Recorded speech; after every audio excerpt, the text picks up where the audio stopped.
Eminem. No question. Eminem. But you know, it's funny. People like to use that as a big measuring stick when it's like, come on, man. Again, we talking about totality. When Jay-Z says, I'm not a businessman, I'm a business man, it reminds me of that great rap battle between, I won't say it was great because for it to be great, it had to be strong on both sides. But I remember the rap battle with Murder Mook, one of the best battle rappers out of New York, versus Young Hotness, a nigga out of Atlanta. And he said this bar where he goes, yeah, I believe some about, it's the reason why I believe in the hype. It's the reason why I compare me to Mike. Example, remember that move when AI shook Mike up out his sneakers? It looked so much worse because we ain't think Mike had a weakness.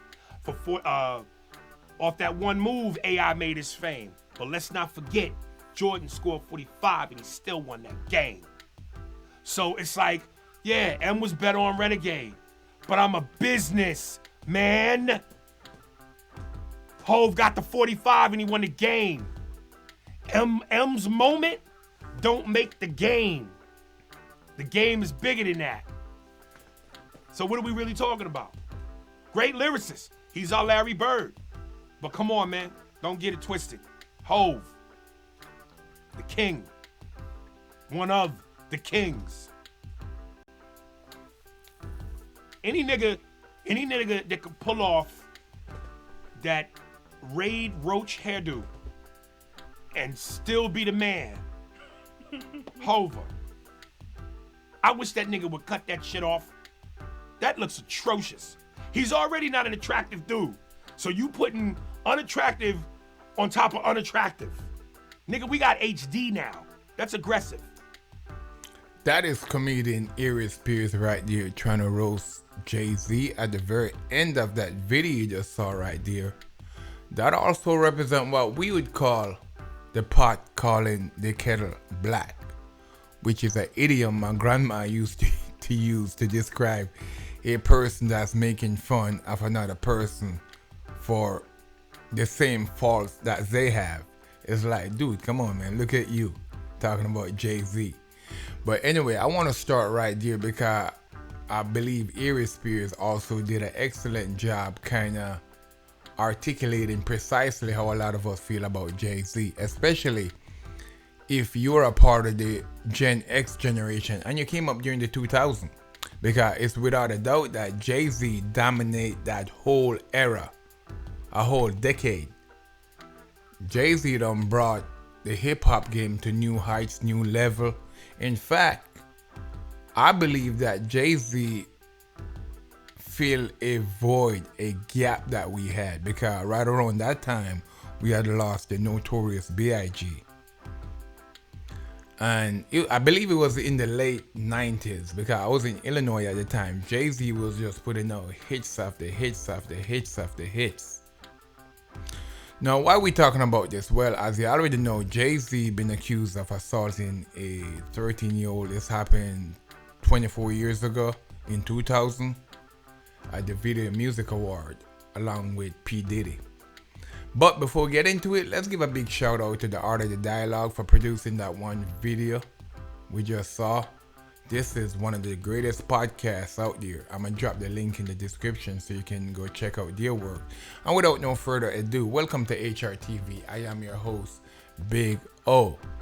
Now, I do believe that there is a concerted and deliberate effort to dethrone and delegitimize a lot of the people that we look upon as stars, as icons. And it's happening right before our very eyes, especially in the black community, but I believe it's against men in general. And they're using a easy weapon, one of the easiest tools that one can use against men, because you use this type of weapon against men, then you're basically assumed guilty. You're gonna have to prove yourself innocent. You're not innocent and have to prove yourself guilty. They have to prove you guilty. You're basically guilty. Then you're gonna have to prove yourself to be innocent. And that weapon is, well, drum roll please.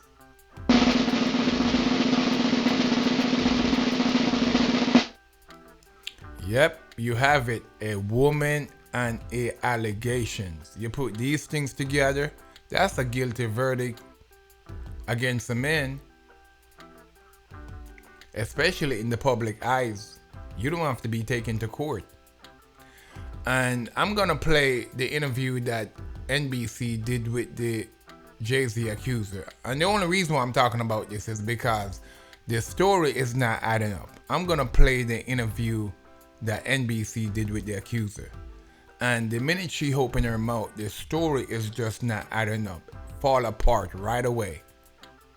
Right away.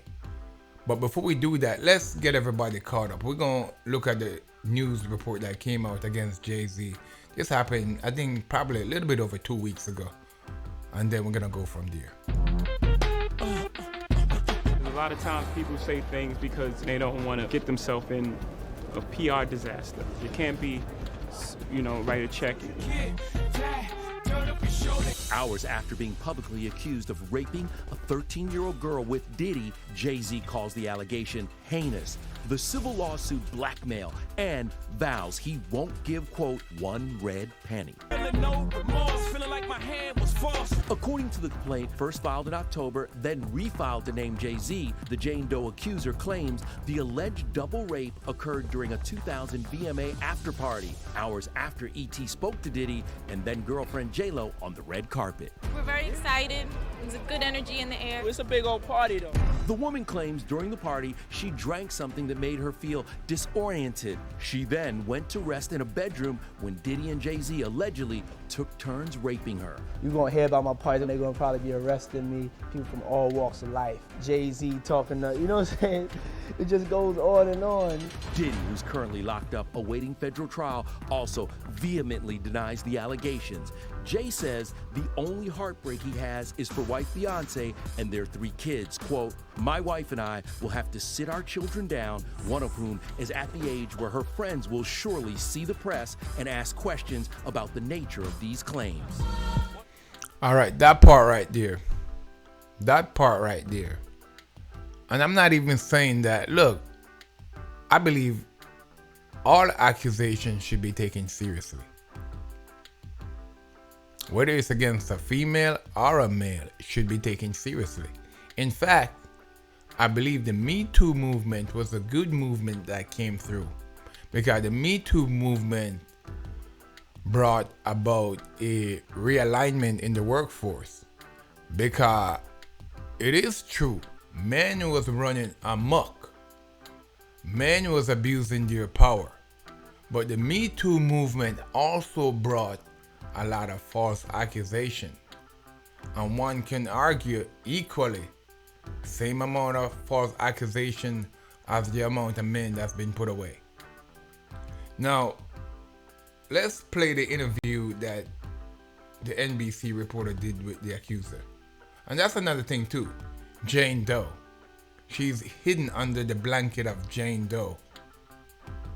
So a man can be accused by someone anonymous while your life is exposed, families torn down, people talking about you while we don't know who she is. All right, let's get into it. You should always advocate for yourself and be a voice for yourself. You should never let what somebody else did run your life. A 38-year-old mother from Alabama who has filed a lawsuit accusing Sean Diddy Combs and Jay-Z of raping her when she was 13 years old is speaking out to NBC News for the first time. She asked us not to reveal her identity. What made you want to come forward and talk today? Because I think that I've been quiet long enough about what I've been through, and it's been hard enough to be quiet, but it's a chapter of my life that I'd like to close. An NBC News review of her account found inconsistencies with her allegations. She says that she went to the MTV Video Music Awards in 2000 to catch a glimpse of her favorite celebrities. You weren't scared to be all alone? No, with having autism is like feeling like you live your life in shatterproof Gerbil ball. The world's on fire. The fire is inside the ball with you, but there's no way for you to get out. In addition to having autism, the woman says she suffered a head injury. The night of the 2000s VMAs, she says a friend drove her from Rochester, New York to Manhattan, a more than 5-hour drive. Her attorney provided NBC News with the name of the friend who has since died. The woman says she spoke to Combs's limo driver, who offered her a ride to an after party. I stumbled upon Diddy's driver, who told me that I was exactly what Diddy was looking for. What did you think when he said that to you? I thought it meant that I was just pretty. She went to a White House, she says, where she spoke to musicians Benji Madden and his brother. I'm talking to Benji Madden about his tattoo because, I have about his tattoo that's the Last Supper, because I have a religious background. So it was just something to talk about. In a statement to NBC News, a representative of the Maddens confirmed that they did not attend the 2000 VMAs and that they were on tour in the Midwest at the time. At the after party, she says she had a drink that made her feel woozy. Then she says Combs and Carter took turns raping her while a female celebrity watched. JC comes in and rapes me. He at that point I was fighting, trying to get away from him, and he put his hand over my mouth and told me to stop it, cut the. After the alleged rape, she says she ran to a gas station where she called her father, who picked her up and drove her home. We rode home in silence. He didn't ask me what happened. He didn't ask me what I did or where I was. In an interview with NBC News, her father said he could not verify the claims. Quote, "I felt like I would remember that, and I don't. I have a lot going on, but I mean, that's something that would definitely stick in my mind," he said. Yep, we rode home in silence. The father can't recall his story. Benji Madden says he was on tour, did not have that conversation with her. All that's happening. All right, let's keep going. He asked the woman about the contradictions in a phone interview on Friday. She said that she stands by her statements. "I have made some mistakes," she said. "Honestly, what is the clearest is what happened to me." The inconsistencies in her account of an incident alleged to have happened 24 years ago does not necessarily mean the allegations are false. The accuser's attorney, Tony Busby, said, "Because we have interrogated her intensely, she has even agreed to submit to a polygraph. This has been extremely distressing for her, to the point she has experienced seizures and had to seek medical treatment due to the stress." So anyway, there you have it, guys. There you have it. The story is just not adding up. And why Jay-Z is still under the cloud of this allegation is beyond me. Is the part I don't get. Because it's been over 2 weeks now. We've been waiting on the next shoe to drop in this story. But there's no more shoe to drop because the story is not adding up. It's falling apart. And women make up false accusation against men all the time. A lot of men is in prison right now because of false accusation. Now there was a woman called Elizabeth Coast. She made up a story from scratch. This story sent a man away for 5 years. For 5 years. This man lost his freedom for almost 5 years. And it wasn't until 5 years later she had a change of heart and went to the authorities and said, "Hey, you know what? I made that whole story up." So yeah, these things do happen. Elizabeth, let's take a look at that story. Elizabeth Coast is going to jail for telling a lie that sent a man to prison for 4.5 years. Today, she got her sentence. That story coming up. That is the breaking news we're starting with tonight. A woman is going to jail for a lie, accused a man of sexual assault, and he paid for that lie with 4 years of his life. The woman eventually admitted she made the whole thing up. Elizabeth Coast was just 17 when she accused Jonathan of Montgomery of the abuse. There were no witnesses, just her word against his. 10 Year Side's Andy Fox was in court for the sentencing and has details of her punishment. And Andy, what did she have to say about this? Well, almost everything that came out of her mouth in court today was emotional. I'm going to read to you one statement she said that kind of sums up the entire day. I never forgot about Jonathan. My life was ruined by it, and so was his. I decided to take serious my faith and to give up the lie. I may go to jail, but I have to right this wrong. I selfishly try to protect myself. The truth is, Jonathan lived in a physical prison, and I lived in a prison in my mind. A very emotional day, and then the judge sentenced Elizabeth Coast. In her only statement outside a courtroom, Elizabeth Coast said she's sorry. Before you get sentenced, what would you like to say to Jonathan Montgomery? You can answer that. Okay. I am very sorry for the mistake that I've made and the lie that I told. And this is me taking responsibility for that. In court, Coast said she lied about the sexual assault that sent Jonathan Montgomery away for 4.5 years. Coast said she didn't want to disappoint her mother, who was portrayed in court as a heavy-handed disciplinarian. Coast's mother caught her reading adult material, and that's when the lies began. Coast blamed Montgomery because her mother kept pushing the issue, and Montgomery had moved away, and Coast never thought that he would be found. But he was. Coast attorney Ron Smith said she should be given credit for coming forward, even though it took her almost 5 years. Judge Bonnie Jones agreed, giving Coast a 2-month sentence, which she can serve on weekends beginning this weekend. I wanted to convey to the judge that if there's somebody else out there that did this, do you want to give a big sentence to somebody and send the wrong message? Don't come forward, we're going to lock you up. And in the end, the judge believed that line of thought from attorney Ron Smith. So, how much did the judge give attention to that fact? Well, she gave a 5-year sentence, and all of it suspended, but 2 months that Elizabeth Coast can serve during the weekend. And also, and this is very important, restitution. Elizabeth Coast must make money and pay Jonathan Montgomery $90,000 in restitution.